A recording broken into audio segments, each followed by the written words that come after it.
Have you ever stopped to think about what the rest of the world thinks about the food we eat every day? Well, today we're going to look at the American food system through Europe's eyes. And honestly, what we're about to find might just shock you. We are pulling back the curtain on the top ingredients that are banned across the European Union, but are probably sitting in your kitchen cabinet right now. So, let me ask you straight up. What if the cereal you had for breakfast or the soda you're drinking is actually considered illegal in dozens of other developed countries? And I'm not just being dramatic here. This is the reality for millions of Americans, and today we're going to get to the bottom of why. So why the huge difference? Well, it really all comes down to two totally opposite ways of thinking about food safety. In the EU, they use what's called the precautionary principle. Basically, an additive is guilty until proven innocent. It's banned unless science can prove it's safe. Here in the US, it's the exact opposite. An additive is innocent until proven guilty. It's allowed until science proves it's harmful. That one single difference is the key to this whole story. All right, with that crucial difference in mind, let's dive right into the countdown. First up, we're tackling numbers 10 through 6 on our list of forbidden ingredients. Kicking us off at number 10 is something called Brominated Vegetable Oil, or BVO for short. You'll find this stuff in a lot of popular sports drinks and those brightly colored citrus sodas. So what does it even do? Well, its only job is to keep the artificial flavor from separating and floating to the top. It's purely for looks.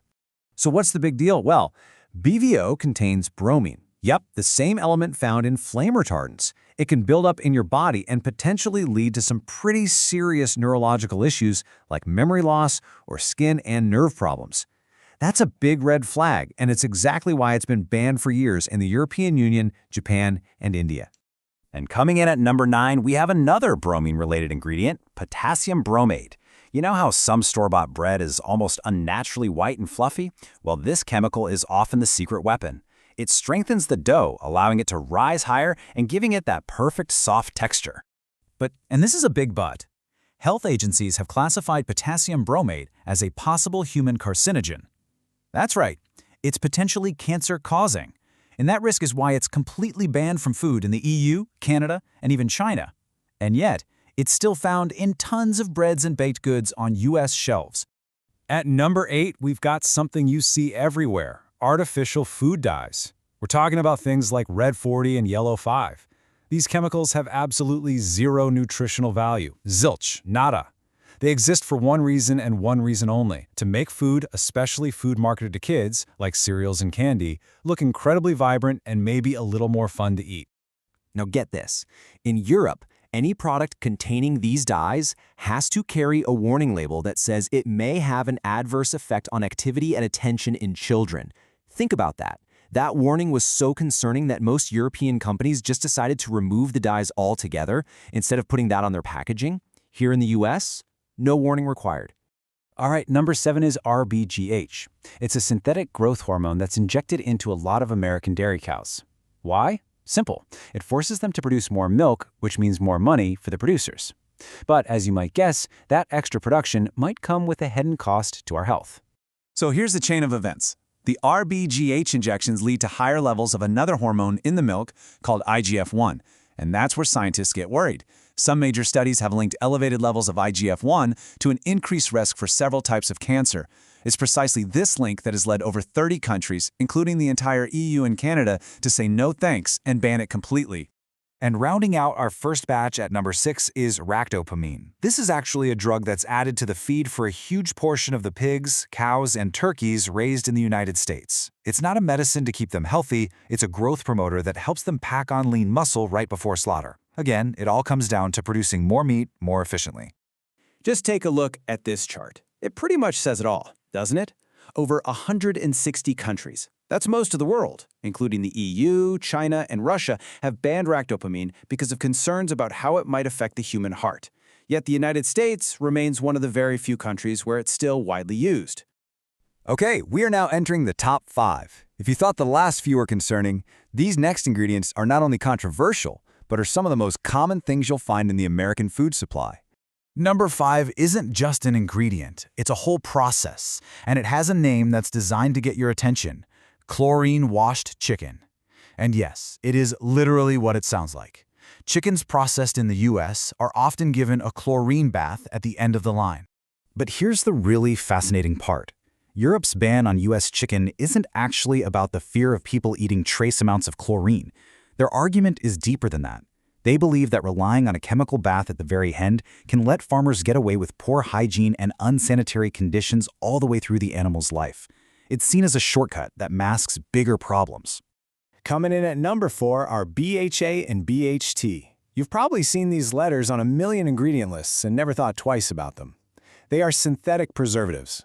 Their job is to extend shelf life and keep things like cereals, chips, and even chewing gum from going stale or rancid. Now, you're not going to believe this. A U.S. government agency, our own National Toxicology Program, has stated that BHA is reasonably anticipated to be a human carcinogen. Let me repeat that. A U.S. agency is waving a red flag about a potential cancer link. And despite that, it's still in so many of our foods, while Europe has either banned it or put severe restrictions on it. At number 3, we have a really big and controversial topic, GMOs, or genetically modified organisms. Now, the debate about their safety could be a whole other explainer, but what's not up for debate is the massive gap in how the US and the EU handle them. In America, GMOs are everywhere. Over 80% of our corn and soy is genetically modified. In the EU, they take that precautionary principle very seriously, so GMOs are either banned or heavily restricted. Our runner-up at number 2 is an ingredient that has basically become the poster child for American processed food, high fructose corn syrup. It's an intensely sweet, super cheap sugar substitute made from corn, and it has found its way into, well, almost everything. We're talking soda, ketchup, yogurt, bread, salad dressing, you name it. So why is Europe so against it? Well, numerous studies have linked high consumption of HFCS to a whole host of modern health problems, like obesity, type 2 diabetes, and non-alcoholic fatty liver disease. While it's not a complete outright ban, the EU has such strict quotas on its production that you'll barely find it in any of their food products. And that brings us to number 1, the top ingredient on our list. This one was declared unsafe by European food safety authorities just a few years ago, and there's a good chance it's in the coffee creamer or candy you have at home right now.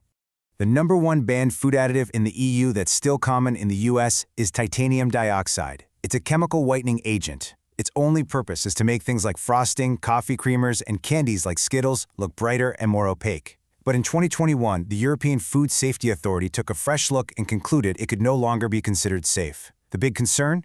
That these tiny particles could build up in the body and potentially damage our DNA. It is now completely banned in food in the EU, but it's still fully approved here in the US.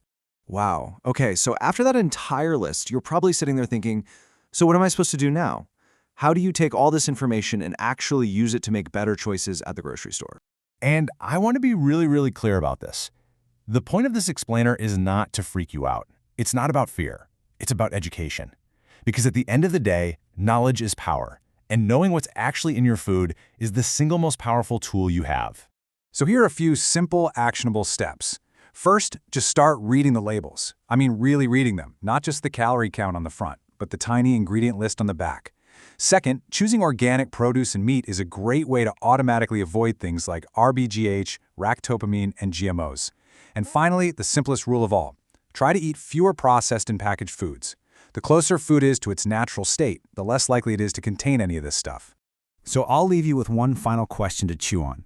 The next time you're walking down the grocery store aisle, surrounded by all those brightly colored boxes and packages, how is this information going to change what you see, what you reach for, and ultimately what you decide is good enough to bring home?